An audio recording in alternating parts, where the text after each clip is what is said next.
ఒక్క నిమిషం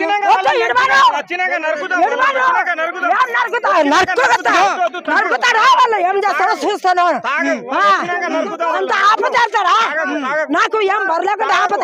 ముగ్గురు కొడుకులు, నాకు 5 మంది మనమాన్లు మనమరాలు. ఏం బతుకుతారు? నాకు ఏం బతుకుతారు? లేదు ఏముండదు. నా మొగడు చచ్చిండు చిన్నతనంగా. నాకు ముగ్గురు కొడుకులు ఎవరు నడుపుతలేరు. ఇంకా మరి రాజ్యంలో బతుకుతున్నారు.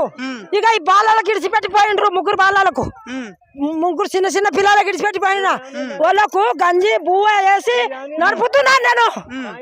2 ఎకరాల భూమిలకు ఇంత సతాయిస్తావా మాకు? నేనేమంటున్నా, ఇప్పటి వరకు మీ సమస్యలు పరిష్కరించడానికి గవర్నమెంట్ గానీ ఏ మీడియా ఛానల్ వాళ్ళు గానీ ఒక 2-3 ఛానల్ వచ్చినాయి కావచ్చు. సో నాకు ఇంటిమేషన్ ఉన్నదనేసి నేను ఇక్కడికి వచ్చినావు. ఓకేనా? నేనేమంటున్నా, మీ తరపున కొట్లాడుతుంది.